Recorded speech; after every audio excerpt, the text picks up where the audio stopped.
And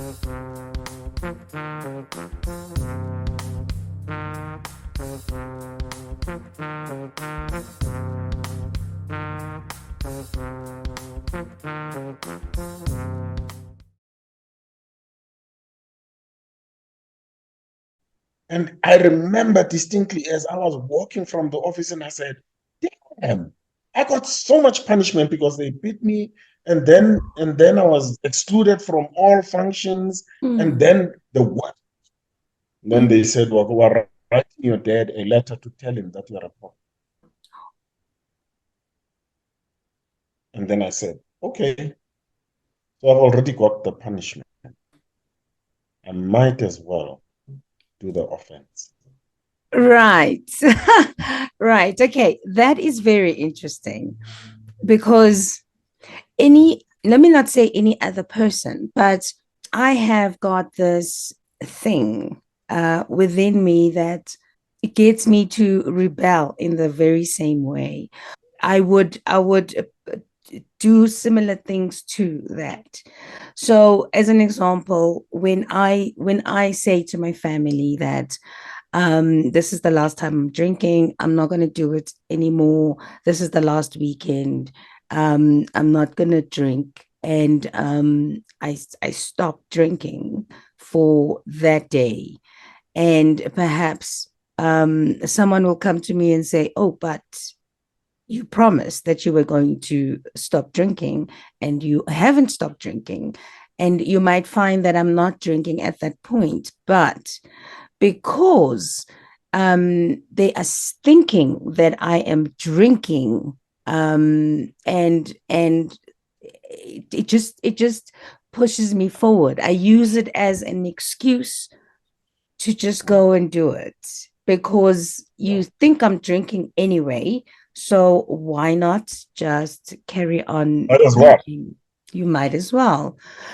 So then you grow up, you are no longer 17, you've been drinking for 20 years, alcoholically, and you get to a point, there is a point that you reach in your life that says, okay, I need help. How do you get to that point? Do you get to that point? May you just run us through how you find yourself seeking help in the rooms that you went to, and whether you were introduced. My journey of stopping started when I started. Mhm. Because right at high school, I'd already decided when I get to university, I want. When I got to university, I said, when I start working, I want to drink.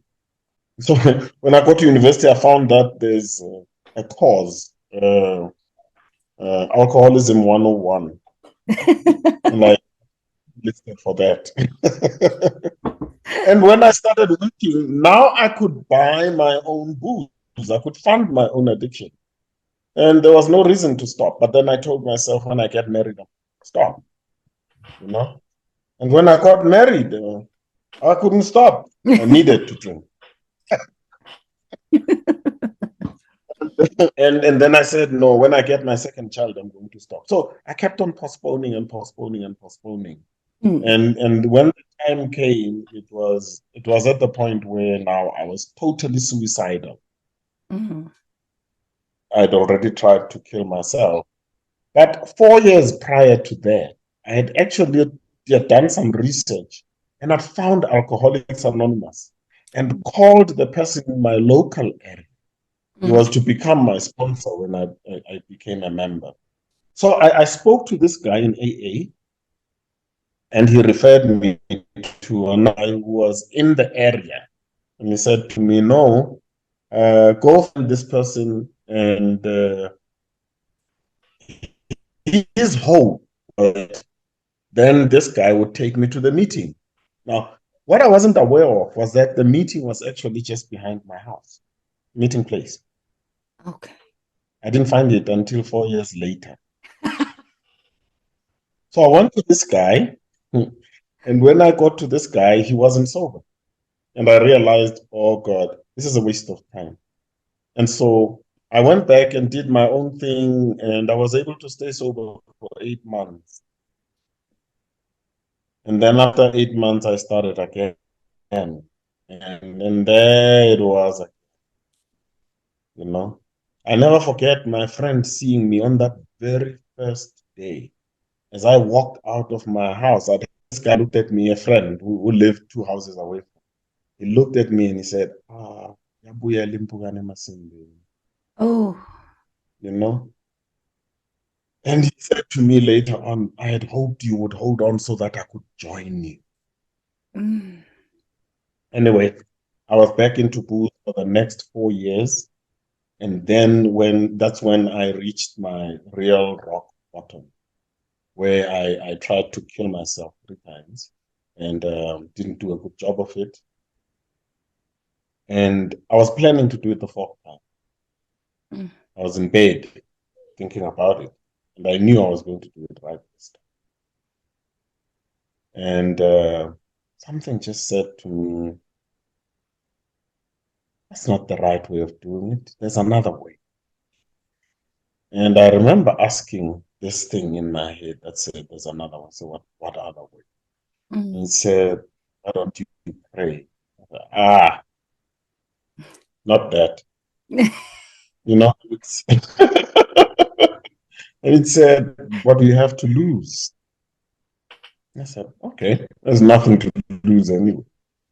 So, and I said my prayer. I remember that because I said, God, whoever you are, wherever you are, if ever you're there, I don't know what life.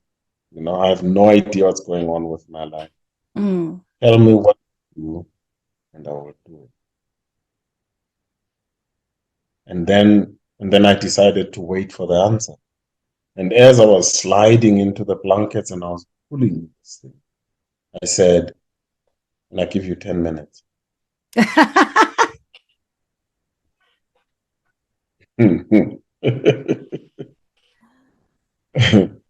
And as I was going into the blankets, this thing said, you're depressed.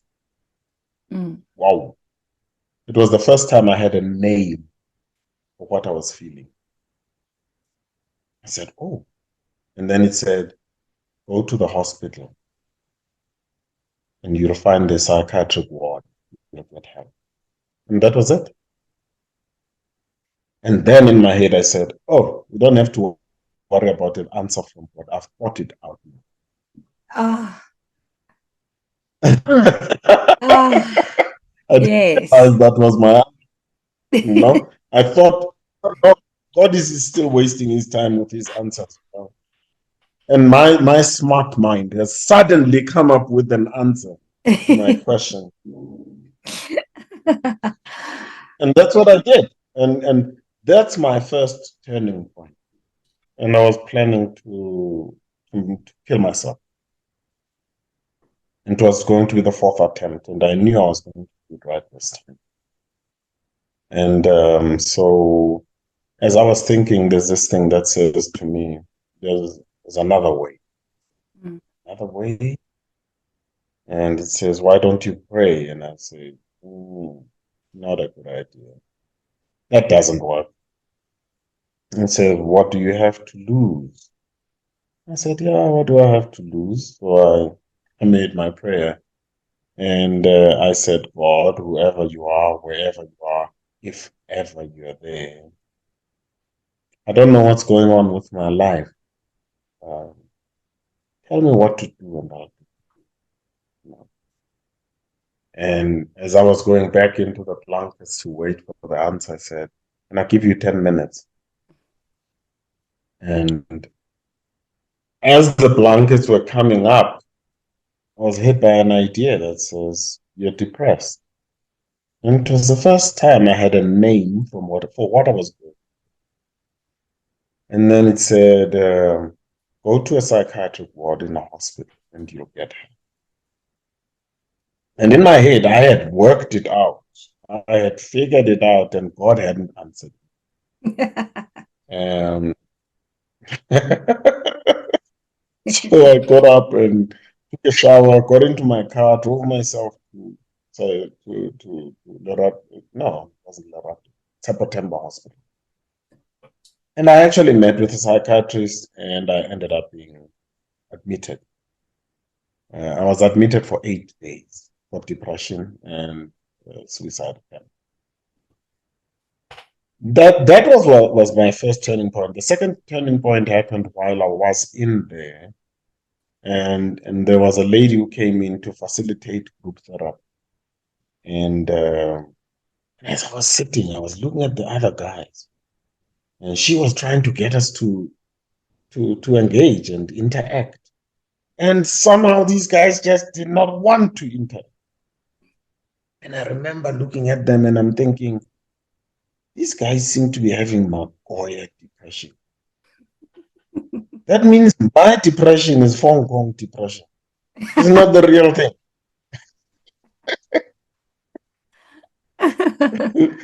And when I went out of the session, I remember standing next to my bed in the ward and I said, if I'm going to be waiting for those people to help me, I might as well go kill myself now. And I made a very important decision. I said to myself, from now on, I will do whatever it takes to get me. And then something came and it said, and when I get well, I'm going to help others. And that for me was my second turning. It was quite significant because my attitude now towards my own condition or situation was different. From that point on, I decided to do something about my situation.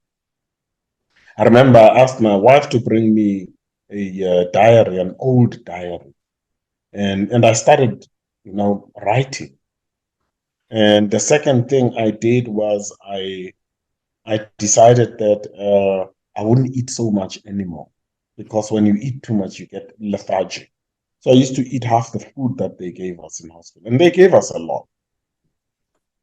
And then the third thing I decided was I wanted to exercise. So I asked for them for permission to run because I used to like jogging. And the matron said, no ways, not while you're part of us here. We don't allow that. I thought about it.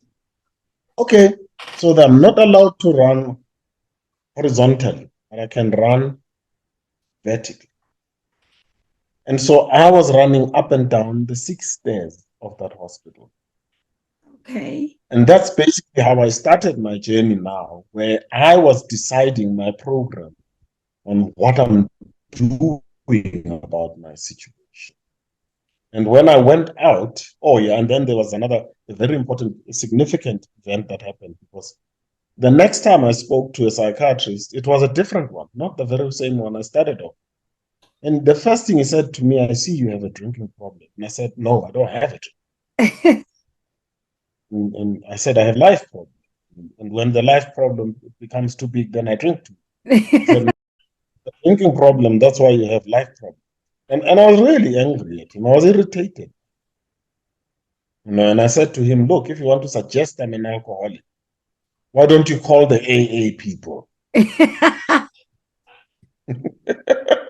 I think at that moment, I thought the AA people would come and test me and then they'd show him that actually I am now. So he stopped the interview and he called the matron and said he wants to speak to the AA people. And I said, no, no, no, I don't want to. I want them to tell you I'm not an alcoholic.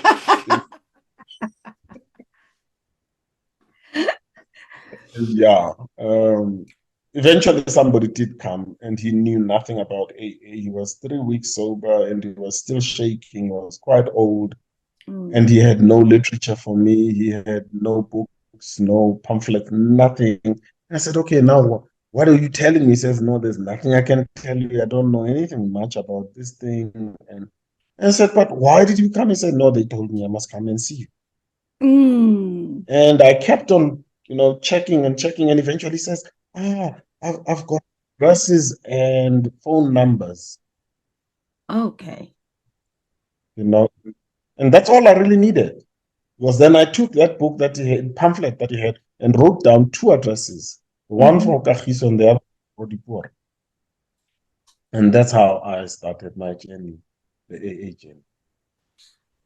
Okay, so now we move on to how we find help. And it's very interesting, your journey, that it started from you thinking and you acknowledging that you have got depression and going to a hospital, seeing a psychiatrist, being admitted for a mental related disorder, and then discovering that it is alcoholism. Um, can you speak about what happened then, after you were going to meetings, when you discovered Alcoholics Anonymous, their program, how you have then changed, how that experience with Alcoholics Anonymous has helped you change your life going forward from there? I think let's start it off with what happened when I got to Alcoholics Anonymous. Because I think Yes. that's very, yes. When I got to Alcoholics Anonymous, they told me what my problem was. See, I'd gone there because it's an anonymous fellowship. I'd already worked out my anonymous name. And I'd already worked out the answers I would give them when they keep asking me why I drink so much, you know? And when I got there, I was shocked because they didn't ask me any of those questions. They started telling me about their alcoholism. And then they explained how it manifests in their bodies, this illness called alcoholism. And they explained that there's a physical allergy, that once they've taken the first drink, they can't stop. And they told me that their mind is obsessed with alcohol. And their mind forces them to pick up the first drink. And once they've picked up the first drink, then their body forces them not to stop. And then they spoke about the spiritual void, this spiritual emptiness that they feeling restless and discontented.